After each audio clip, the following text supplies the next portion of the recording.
Practically, how should they be thinking about valuation in their investing journey? I think first you need to be realistic. Investing is about preserving and growing wealth. It's not about getting rich.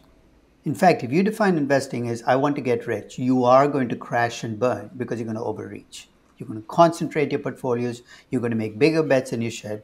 So here's the bad news in investing. To invest, you need wealth. To get wealth, you got to do something. So if you're a doctor, spend your time as a good doctor. Don't spend the middle of your day checking out the stock pages because you think you can get rich that way. Earn an income as a doctor and use investing as a way of preserving and growing wealth. So I tell people who are not in the investment community, there's nothing wrong with being interested in markets, but you need to earn to be able to invest. You have to make sure you're not putting your earning power at risk because you're so fascinated by that next big hit you can get. Second, think incrementally, right? I mean, Warren Buffett didn't sit down in 1956 and say, I want to be a 40 billionaire. Now, he built up. And along the way, he was good, but he also got lucky. Right? He's open about admitting the fact that he hit the market at a time where it was easy to find undervalued companies because people were not digging very deep. I'm not sure that if he started in today's market and today's age, he would be able to pull it off. In fact, his advice to investors is put your money in an index fund, go back to living the rest of your life, which is actually awfully good advice for most people in investing.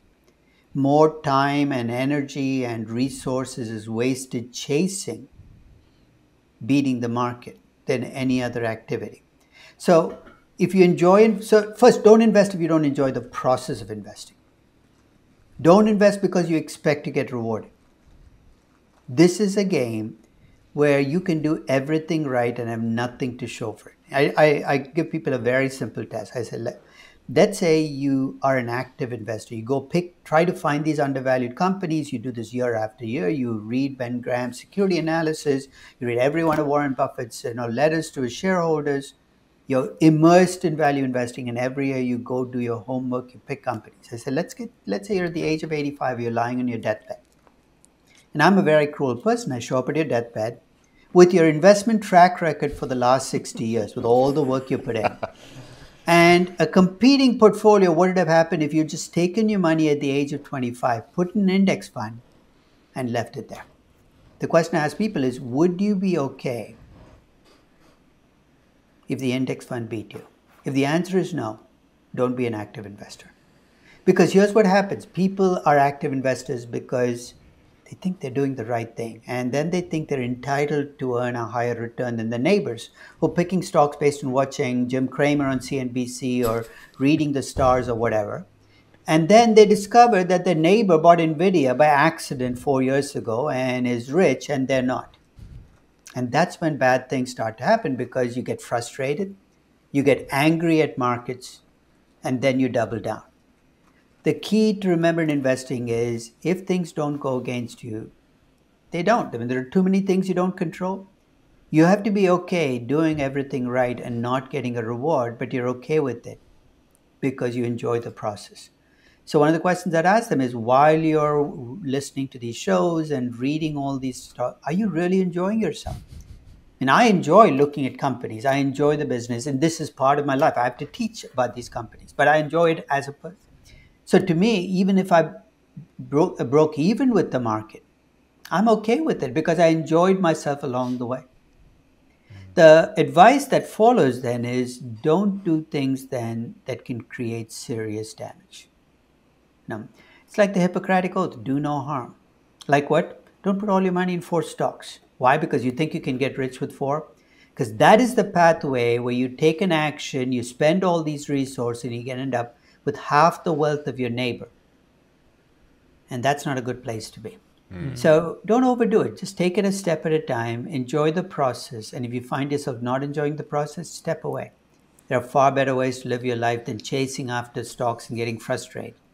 Now, because, it doesn't work for most people who claim to be professional investors. Why do you think it should work for you? Love that. Well, on that note, let's move to today's market. And I want to chat about the Magnificent Seven because they're certainly capturing investors' attention, capturing headlines. But The question always turns to valuation for these ultra mega caps. So how are you thinking about the current valuations of some of these big tech stocks? And I guess the follow on, are you actually seeing any opportunity based on valuation in the Magnificent Seven? Let me start with the bad news. I wouldn't buy any of the seven at today's stock prices. They're Nice. fully valued. But at the same time, that doesn't mean much, right? I mean, the people then extrapolate from there and say, I've lost my chance. I'll never be able to own these seven companies. That's not the case. I own all seven, but I didn't buy them last year. I bought NVIDIA in 2018. I bought Microsoft after its catastrophic metaverse meltdown. I bought Apple after an iPhone upgrade didn't work out. I bought Microsoft when a new CEO came and looked like they were heading to the creeks in terms of they had Office and Windows and nothing else.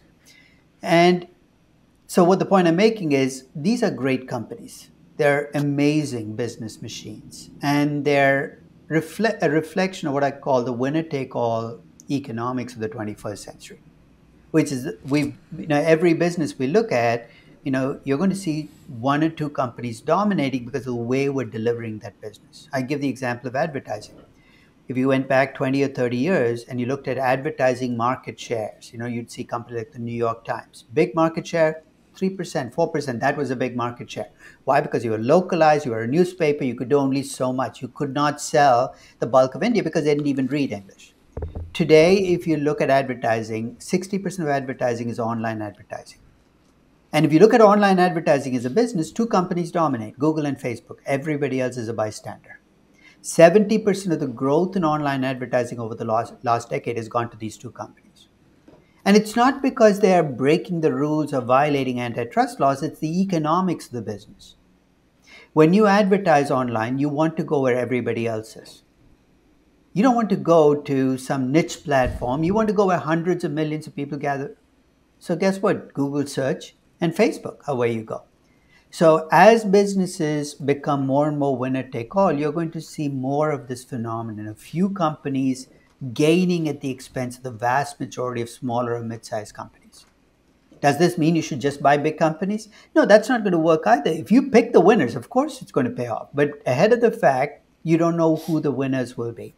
So I would keep a list of companies that are dominating their businesses and wait for the right time. And there will be a right time. Because the nature of these companies is expectation. I mean, think of NVIDIA. People think that Jensen Huang walks on air. I mean, he is at this moment, NVIDIA is considered the greatest company of all time. That's a dangerous place to be if you're management of the company, right? Because the expectations are you're a genius. You'll figure out how to deliver 50% growth from now through eternity with 60% margins. You can't do that. There will be disappointments. So if you lost the NVIDIA bandwagon, you never got on it, and you say, oh my God, that was an opportunity gone by, bide your time. It will be cheap again, but it will mean that you got to track the company, you got to value the company, you got to understand the company. And it can't be based on what other people are doing. You'll actually be buying when they're selling. When everybody's panicked. I mean, I remember when I bought, Facebook, I still call it Facebook, Metaverse after the fiasco. People said, what are you doing? Nobody likes the company. I said, but it's got an advertising juggernaut that's going to deliver tens of billions of dollars in cash flows. Why do I care that people don't understand or don't like the company? I'm going to get the cash flows.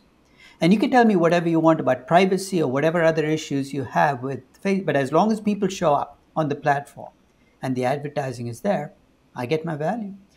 So I think that part of being an investor as opposed to a trader is having a sense of what you'd like to do and biding your time. Time is your ally here. I mean, I remember Buffett saying, it's like he used the baseball analogy. He said it's like being a hitter in baseball, but you can never strike out.